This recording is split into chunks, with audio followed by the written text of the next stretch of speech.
سانپ تھا نا غار ثور میں، وہ 600 سال سے بیٹھا ہوا تھا۔ حضرت عیسیٰ علیہ السلام ایک دن پڑھ رہے تھے انجیل، تو آپ نے نبی پاک کا تذکرہ پڑھا، اس سانپ نے سن لیا، تو حضرت عیسیٰ سے کہنے لگا حضور یہ بتائیں کہ وہ نبی پاک ملیں گے کہاں؟ تو حضرت عیسیٰ فرمانے لگے کہ مکے میں آئیں گے اور مدینے میں رہیں گے۔ تو کہا ملاقات کیسے ہو سکتی ہے؟ فرمایا چلا جا مکے۔ تو وہ سانپ 600 سال غار ثور میں، اس نے 70 جگہ پہ سوراخ کیے۔ کتنے سال؟ کتنے سال بیٹھا رہا؟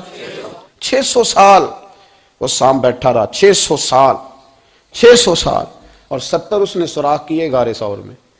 لیکن وہ بھی عاشق تھا نا۔ اور یہاں معاملہ یہ تھا کہ ابوبکر صدیق دعا مانگ کے گئے تھے کہ میں نے کسی کو موقع نہیں دینا، ایک میں ہوں گا دوسرا میرا یار ہوگا۔ وہ غار ثور کی تو لذت یہ والی تھی، ایک میں ایک میرے محبوب۔ اس نے 70 سوراخ کیے ہوئے تھے۔ جناب ابوبکر صدیق نے کہا حضور آپ ٹھہریں، میں ذرا بھی آیا صفائی کر کے۔ تو نبی کریم علیہ السلام رکے تو حضرت ابوبکر صدیق نے کہیں پگڑی پھاڑ کے رکھی، کہیں چادر پھاڑ کے رکھی، اتنے سوراخ بند کیے تو جو ایک رہ گیا وہاں ایڑی رکھ دی۔ تو اب وہ سانپ بھی شکوہ کرنے لگا کہ یار تو بھی کوئی نرالا ہی عاشق ہے کہ میں نے تو کسر ہی کوئی نہیں چھوڑی تھی، 70 سوراخ کیے تھے اور تو نے بھی کمال ہی کر دی ہے، یہ سارے ہی بند کر دیے، جو بچ گیا اس پہ ایڑی رکھ دی۔ اس نے پتہ نہیں کتنے ڈنگ مارے۔ سانپ کا جب ڈنگ لگتا ہے تو وجود میں بہت زیادہ گرمی پیدا ہوتی ہے، گرمی۔ حضرت ابوبکر صدیق کے بارے میں ہمارے شارحین نے لکھا روئے نہیں، وجود اتنا گرم ہوا کہ آنسو ٹپک پڑے۔ نبی کریم صلی اللہ علیہ وسلم نے فرمایا ہٹا نہ ذرا پیر، پھر انہوں نے ہٹایا تو میرے مصطفیٰ میں لعاب دہن لگایا۔ مولانا معین الواعظ کاشفی رحمۃ اللہ علیہ فرماتے ہیں کہ جب انہوں نے قدم ہٹایا نا تو پھر وہ سانپ باہر نکلا، اپنا سر نکالا اور کھڑا ہو کے حضور کا دیدار کرنے لگا۔ تو نبی کریم نے فرمایا تیرا کام ہو گیا، اب تو جا، مجھے اور ابو بکر کو رہنے دے۔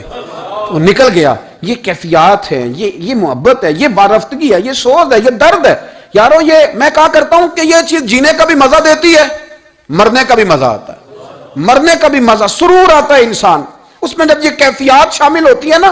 رنگ اور ہوتا ہے، درد اور ہوتا ہے، ذائقہ اور ہوتا ہے، کیفیت اور ہوتی ہے، پھر کوئی شوق نہیں رہتا اعلیٰ کپڑوں کا، بڑی گاڑی کا، لمبے چوڑے معاملات کا۔ پھر تو انسان ڈھونڈتا پھرتا ہے کوئی مجھے محبوب کی بات سنائے، کوئی اس کی شان میں کوئی شعر سنائے، کوئی اس کا ذکر سنائے، کوئی مل جائے نا کبھی کہ میرے تار چھیڑ دے، کوئی ملے، کوئی بات کرے، کوئی ذکر کرے۔